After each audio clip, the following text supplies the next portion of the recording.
Saudara-saudara pendengar yang kami kasihi dimanapun Anda berada, Anda kembali bersama kami dalam acara Telaga Tegur Sapa Gembala Keluarga. Saya Gunawan Santoso dari Lembaga Bina Keluarga Kristen akan berbincang-bincang dengan Bapak Pendeta Dr. Paul Gunadi. Beliau adalah seorang pakar dalam bidang konseling serta dosen di Seminari Alkitab Asia Tenggara, Malang. Perbincangan kami kali ini tentang topeng perempuan bagian yang kedua. Dan perbincangan ini merupakan kelanjutan dari perbincangan kami terdahulu. Kami percaya acara ini pasti bermanfaat bagi kita sekalian. Dan dari studio kami mengucapkan selamat mengikuti. Pak Paul, pada kesempatan yang lampau kita sudah membahas bahwa bukan cuma laki-laki, tetapi perempuan pun mendapat tuntutan yang cukup kuat dari masyarakat sekitarnya untuk menjadi yang lain dari dirinya. Pada waktu itu Pak Paul sudah membahas dua tuntutan kesempurnaan dari perempuan, tetapi masih ada dua lagi yang akan kita bahas pada kesempatan ini. Namun sebelum kita membahas dua yang lain, bagaimana kalau Pak Paul mengulas secara singkat apa yang pernah kita bicarakan pada kesempatan yang lampau, Pak Paul? Beberapa waktu yang lalu Pak Gunawan kita pernah membicarakan tentang isu laki-laki ya, yaitu akhirnya laki-laki itu dituntut untuk menjadi kuat senantiasa. Nah, saya perhatikan perempuan pada umumnya dituntut untuk menjadi sempurna. Meskipun ya kita nggak selalu memikirkannya dari sudut ini, tapi sebetulnya kalau kita benar-benar renungkan, saya kira ini memang yang kita tuntut pada wanita. Harus sempurna. Mama itu harus selalu ya tahu berani begini, berani berkorban dan sebagainya. Nah, jadi nilai yang kita sekarang sedang soroti, dua hal yang telah kita bahas pada kesempatan yang lampau adalah bentuk kesempurnaan yang pertama adalah perempuan itu diharapkan selalu tahu membawa diri. Dalam setiap situasi ya, saya angkat isu bahwa dari cara duduk, cara bicara, cara tertawa, perempuan itu diharapkan selalu tahu membawa diri. Kalau ada tamu, apa yang perempuan harus lakukan? Jadi begitu banyak aturan-aturan yang diembankan. Nah, dampak negatifnya adalah akhirnya karena perempuan takut salah, takut nanti dianggap nggak tepat tindakannya. Jadi banyak perempuan memendam dirinya, nggak memunculkan potensi yang ada dalam dirinya. Dan yang kedua kita juga membahas bentuk kesempurnaan yang diembankan kepada perempuan adalah perempuan itu diharapkan selalu bersedia berkorban, mendahulukan yang lain dan mengesampingkan atau menomorduakan dirinya. Kalau laki-laki egois masih bisa diterima, kalau perempuan sedikit egois menjadi bahan yang rasanya kok nggak tepat, nggak seharusnya dan sebagainya. Jadi ya perempuan memang akhirnya dituntut untuk selalu berkorban dan nah dampaknya adalah saya perhatikan perempuan itu cenderung juga menuntut orang cukup banyak. Akhirnya mengharuskan suaminya mesti beginilah, anaknya harus begitulah. Jadi itu juga akhirnya menimbulkan masalah dengan orang-orang di sekitarnya. Jadi ada orang yang akhirnya nggak nyaman, merasa diatur sekali oleh istrinya, atau anak yang nggak merasa nyaman karena kok mamanya nuntut ini, nuntut itu kepada dirinya. Nah ini hal yang jadi mesti diperhatikan oleh perempuan pula. Ya, setelah dua itu Pak Paul, dua hal tadi, yang ketiga apa Pak Paul? Yang ketiga bentuk kesempurnaan yang diembankan pada wanita adalah selalu memaafkan dan mempercayai. Ya. Jadi kita bisa melihat Pak Gunawan betapa seringnya perempuan terluka akibat perbuatan orang yang dikasihinya. Ya, jadi apapun yang dilakukan oleh orang yang dikasihinya, udahlah maafkan, udahlah percaya dia kembali gitu. Nah, masalahnya adalah ya itu kan tidak gampangnya, sangat susah. Jadi seringkali masalahnya begini, karena perempuan terus dituntut untuk bisa mempercayai, memaafkan. Sebetulnya tuh ada hal yang sebetulnya menjadi tujuan utamanya Pak Gunawan, yaitu perempuan berusaha mempertahankan relasi. Ya, dengan kata lain, mempertahankan relasi menjadi tujuan akhirnya dan apapun akan dilakukannya guna mencapai tujuan tersebut, termasuk memaafkan dan mempercayai kembali. Iya. Bapak, tetapi tuntutan seperti ini kan kadang-kadang sulit dipenuhi oleh seorang wanita gitu Bapak. Malahan ada kecenderungan karena wanita lebih emosional ini tadi, kalau dia sudah dilukai, dia akan sulit juga memaafkan orang itu. Pada jati diri yang sebenarnya seperti itu. Jadi dia sulit untuk memaafkan orang, apalagi mempercayainya. Katakan suaminya selingkuh gitu Bapak. itu akan sulit sekali dia bisa memaafkan atau mempercayai lagi suaminya. Dibanding si suami, mungkin si suami sudah melupakan atau tidak menghiraukan itu lagi. Nah, kalau memang yang berbuat adalah si suami, ya sudah tentu si suami berusaha secepat-cepatnya enggak lagi mengingat apa yang telah diperbuatnya. Dan waktu si istri mengungkit-ungkitnya, dia biasanya enggak suka, dia marah atau apa. Sebab memang dia mau tutup ya bab kehidupannya yang kelam itu. Nah, si pihak perempuan, saya setuju dengan Pak Gunawan. Sebab saya kira bukan hanya perempuan, kita pun laki-laki, kalau istri kita berkhianat, nah sudah tentu itu sangat melukai hati kita dan susah untuk kita mempercayai dan untuk bisa memaafkannya. Tapi saya perhatikan Pak Gunawan dibandingkan dengan laki-laki. Dalam soal-soal seperti ini, memang perempuan mempunyai kelebihan. Yaitu kok lebih sanggup memaafkan dan lebih sanggup mempercayai kembali. Kalau laki-laki misalnya tahu bahwa istrinya berselingkuh, waduh saya kira tuh kembali mempercayainya dan memaafkannya itu tuh akan makan waktu jauh lebih panjang ketimbang perempuan. Nah, kenapa kok perempuan itu lebih bisa begitu? Sebab ya asumsinya sama-sama manusia, sama-sama punya perasaan dan seharusnya kan sama-sama terluka ya, sama-sama susahnya mengampuni dan mempercayai kembali. Saya kira kenapa kok perempuan lebih mampu? Karena memang perempuan mempunyai kepentingan untuk mempertahankan relasi. Jangan sampai keluarga saya itu tuh runtuh, hancur. Jangan sampai akhirnya orang tahu dan malu. Jadi karena mau mempertahankan relasi supaya tetap sama, perempuan akhirnya lebih diharuskan untuk udah memaafkan dan mempercayai. Dan ini yang dituntut pula oleh lingkungan Pak Gunawan. Kalau misalnya seorang wanita datang kepada ibunya atau kepada sanak saudaranya berkata, suami saya selingkuh dan sebagainya. Kebanyakan akan memberikan nasihat apa? Udah dah, terima aja dah, ampuni dah, ya, jangan pusingin dah, udah dah, lihat ke depan dah, jangan sampai ada apa-apa dah. Jadi lingkungan pun juga menuntut perempuan untuk cepat-cepat memaafkan dan cepat-cepat mempercayai suaminya kembali. Tapi hal itu justru seringkali dimanfaatkan oleh lingkungan untuk lebih memperparah keadaan si perempuan itu gitu Pak Bang. Saya kira ini nggak bisa dihindari sebab ini yang sering kita lihat Pak Gunawan ya dalam pelayanan saya ini sering saya lihat yaitu berulang-ulang akhirnya si suami itu mengkhianati si istri. Karena ya si istri kembali berkata, oke, saya maafkan, oke, saya percayai kamu kembali. Akhirnya diulang lagi. Betul sekali. Ya, jadi sebenarnya mempertahankan relasi, menjaga supaya keluarganya tetap utuh, itu kan juga sesuatu yang positif, Pak Bang. Positif Pak Gunawan, tapi ada hal-hal yang mesti diperhatikan ya. Jangan sampai hal yang positif ini ya menjadi sesuatu yang kurang baik ya. Misalnya yang pertama, saya kira dampak yang kurang positifnya adalah gara-gara ingin mempertahankan relasi ya, makanya perempuan memilih menyangkal realitas daripada menerima fakta apa adanya. Jadi misalnya dengan terus melihat yang positif dan mengabaikan yang negatif, nah itu sebetulnya salah satu bentuk nggak lagi menerima realitas apa adanya. Nah akhirnya yang saya perhatikan adalah relasi seburuk apapun tetap digenggam dan harga semahal apapun tetap dibayar daripada mengalami kehilangan. Saya masih ingat waktu saya KKN ya dulu ya, waktu saya masih kuliah.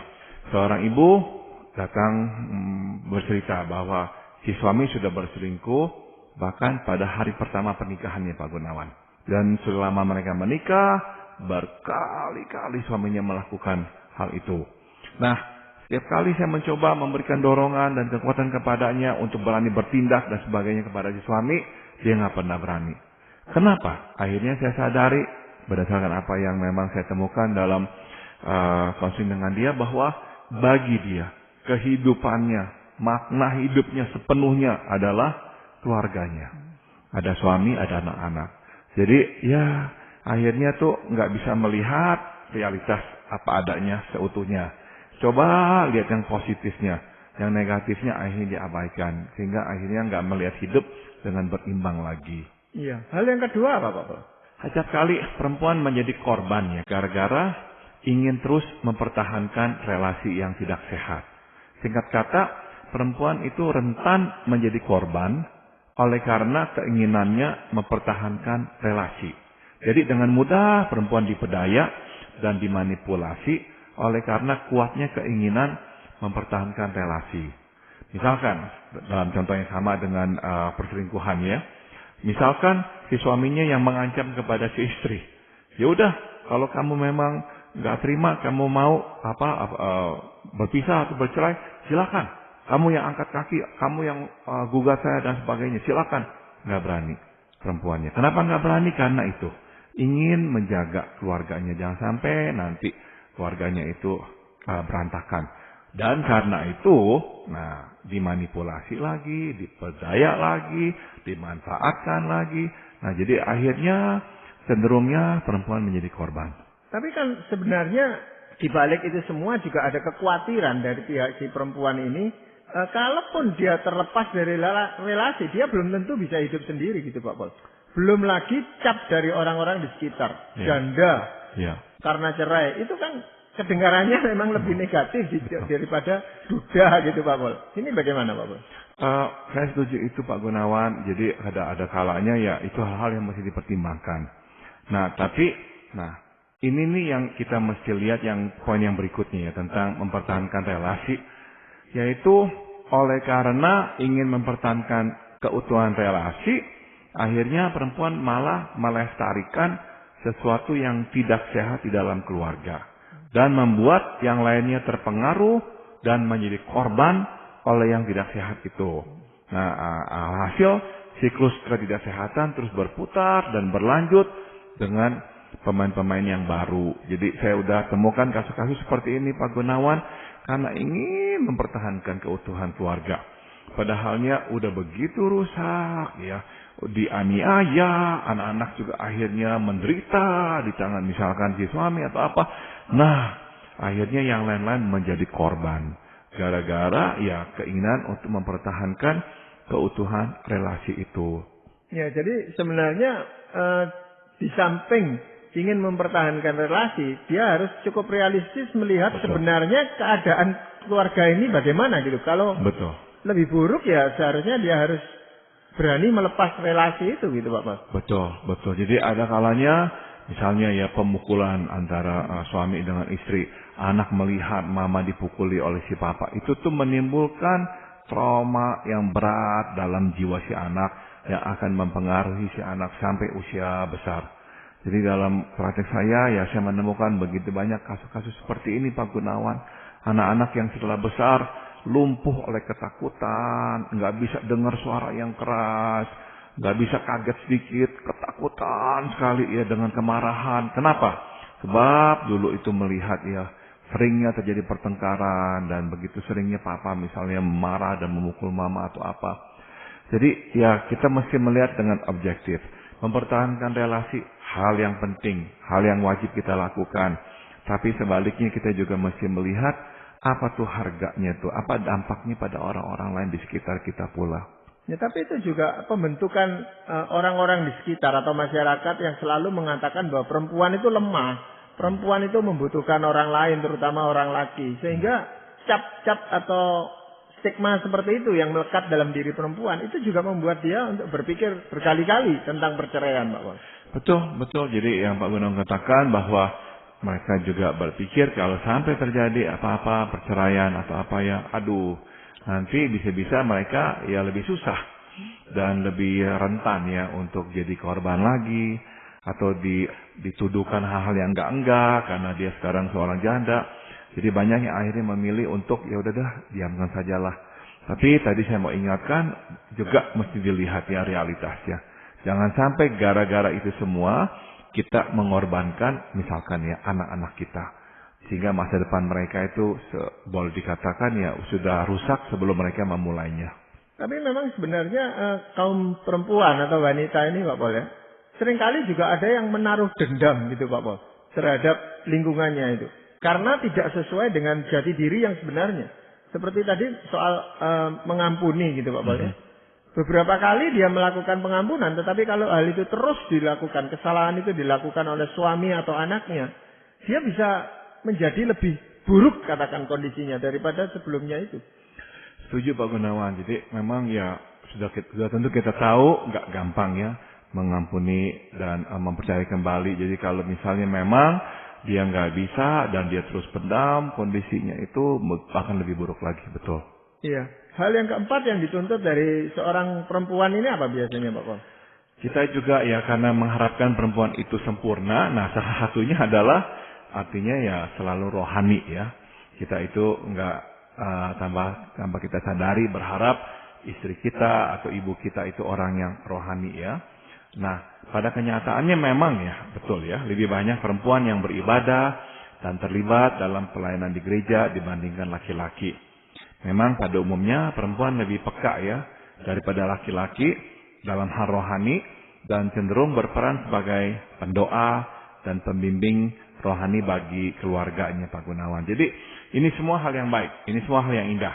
Nah, masalahnya adalah ada kecenderungan bagi perempuan untuk tampil rohani atau kuat dengan cara menutupi kelemahan. Nah, kita kan seharusnya ini ya menyadari bahwa sesungguhnya tidak ada kehidupan rohani yang sempurna. Kadang kita kuat, kadang kita lemah. Orang yang rohani tidak selalu kuat dan hal ini bukanlah sesuatu yang mesti ditutupi. Tapi ya karena ingin tetap ya dilihat kuat dan rohani, akhirnya sebagian perempuan memilih untuk yang menutupi kelemahannya. Tidak mau benar-benar berkata sebetulnya ini nih yang saya sedang hadapi, ini yang menjadi beban saya, dan saya gagal di sini, saya nggak bisa di sini. Kadang-kadang sulit buat perempuan untuk mengakui kelemahannya. Apa bukan karena dia tidak bisa menyelesaikan masalah-masalah yang ada di dalam dirinya, lalu menjadikan kegiatan-kegiatan rohani ini semacam pelarian atau tempat perlindungan dia gitu, Pak Bos? Sebagian saya kira ada yang begitu, Pak Gunawan. Ada yang memang ya karena terlalu tertekan, ya hidupnya terlalu susah. Jadi akhirnya ya melarikan diri ke aktivitas rohani supaya dapat dia menolongnya ya. Nah kalau misalkan orang tanya apakah itu salah, bagi saya ya nggak apa-apa. Memang ya motivasinya adalah untuk bisa keluar dari masalahnya.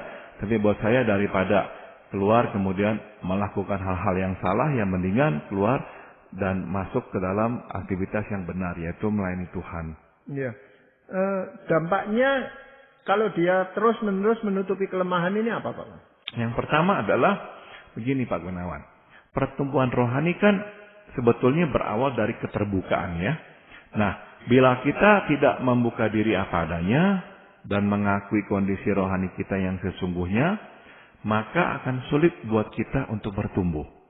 Singkat kata, ada kalanya perempuan kehilangan kesempatan untuk bertumbuh secara rohani gara-gara menyangkali keadaan dan ingin tampil kuat sehingga menutupi kelemahannya. Jadi ya perlu ya perempuan itu kalau mau bertumbuh dalam kerohaniannya ya belajar untuk mengakui kelemahannya dan nggak apa-apa. Dan itulah awal dari ya permulaan dia untuk sebetulnya bertumbuh. Yang harus diakui apa misalnya, Pak? Misalnya Pak Gunawan ya, dia itu tuh tidak selalu sebetulnya ya mengasihi suaminya. Karena dilukai, dihianati atau apa. Nah kadang-kadang tuh agak sulit buat perempuan berkata begitu. Kecenderungannya adalah berkata, ya saya tetap mengasihi dia kok. Dia suami saya. Sebetulnya dalam hatinya itu ya nggak selalu ada kasih itu. Dan kadang-kadang justru yang muncul adalah kebencian yang dalam sekali. Namun nggak berani berkata begitu. Dan sudah tentu nggak akan berani mengatakan itu kepada anak-anaknya.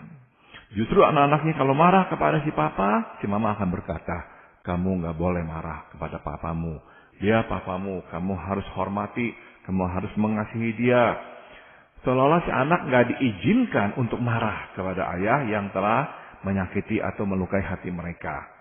Nah, ini yang saya maksud dengan ya nggak mau mengakui ya dengan terbuka sebetulnya ini yang sedang saya alami. Dan yang saya alami ini nih, yang saya sedang rasakan ini bukanlah sesuatu yang rohani dan nggak apa-apa ya mengakui itu sebetulnya. Iya, memang seringkali ibu atau wanita ini menjadi tempat perlindungan buat si suami terhadap atau ayah terhadap anak-anaknya dan juga untuk bisa mencairkan kembali suasana yang kaku di dalam rumah tangga itu, Pak Pol. Ini perempuan ini punya kelebihan di sana. Jadi harapan kita kalau ada apa-apa dengan anak atau dengan orang lain, si istri ini bisa mencairkan suasana gitu Pak Pol. Betul. Jadi ya selalu lah ya memang kita akui kita menuntut ibu atau istri kita itu tuh sebetulnya ya sempurna ya. Dan kita bisa melihat ini misalkan dari kesaksian-kesaksian para laki-laki ya yang sekarang sudah bertobat. Berapa seringnya Pak Gunawan mungkin sering juga mendengar hal ini, yaitu mereka berkata, saya itu tuh salut kepada istri saya. Betapa kuatnya dia. Dia terus mengasihi saya meskipun hidup saya tidak karuan, tapi dia terus menunggu saya. Nah, inilah yang seolah-olah ini diharapkan, diembankan kepada perempuan.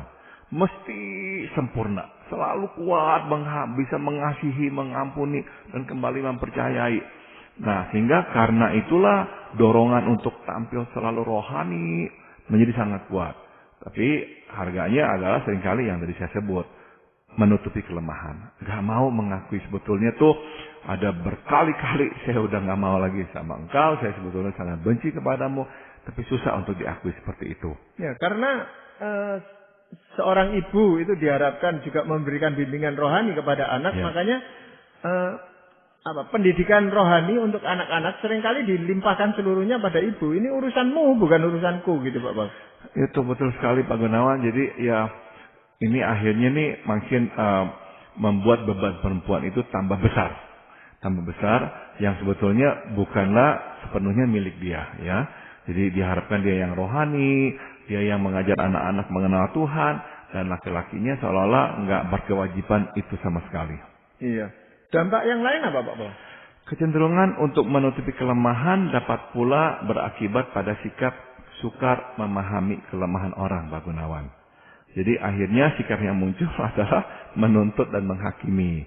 Jadi kadang-kadang ini yang kita lihat Pak Gunawan. Ayah itu kok lebih bisa menerima ya kesalahan anaknya, kelemahan anaknya. Kadang-kadang kita melihat ibu itu yang susah menerima kelemahan anaknya. Sebab ya adanya tuntutan yang agak tinggi itu. Sehingga susah menerima bahwa anaknya kok bisa begini, bisa begitu. Kenapa begitu?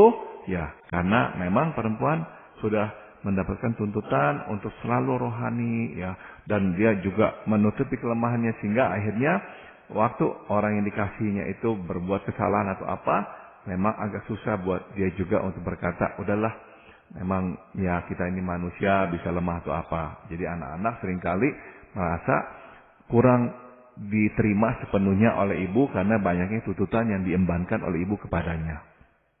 Iya, jadi di dalam hal ini maksud apa yang ibu ini yang menuntut anaknya supaya bisa memenuhi tuntutan dari ibu ini gitu Pak Bale. Betul sekali.